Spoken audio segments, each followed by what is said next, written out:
مائی اٹھائی ہے۔ اے میرے لال، تمہیں پالنے کے لیے میں نے اپنا بڑھاپا لگا دیا۔ اے میرے لال، میں نے زمین تیرے نام کر دیا، جائیداد تیرے حوالے کر دیا، بینک بیلنس تجھے دے دیا۔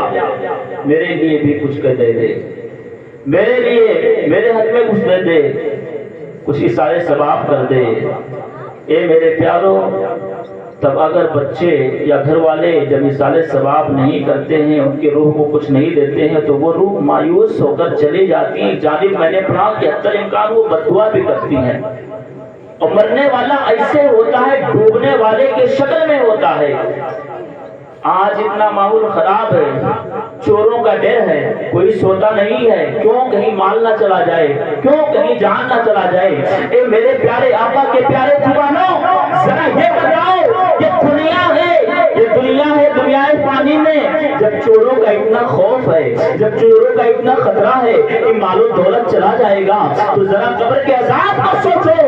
وہ قبر کے عذاب جس کے سننے کے بعد میں بڑے بڑے درجے کاٹ جاتے ہیں، وہ عمر فاروق اعظم رضی اللہ تعالیٰ عنہ کون ہیں؟ صحابی رسول ہیں۔ عمر فاروق اعظم کون ہیں؟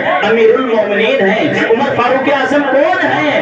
مراد رسول ہیں، جن کو حضور نے دعاؤں میں مانگا تھا۔ اللہ کے رسول نے فرمایا تھا، مولا عمر کو ہدایت کا راستہ دے دے۔ وہ امیر المومنین جسے زمانہ، جسے دنیا عمر ابن خطاب کہا کرتی ہے، جب آپ کے دنیا کے جانے کا وقت قریب آیا، جب آپ کے دنیا کے جانے کا وقت قریب آیا، جب آپ کو خنجر لگا، آپ سجدے رکوع میں تھے یا سجدے میں جا رہے تھے، جب خنجر لگا آپ زمین پر آئے۔ اے میرے پیارو، جب زمین پر آئے وہاں پر حضرت عبداللہ موجود تھے، حضرت علی کرم اللہ وجہہ الکریم موجود تھے،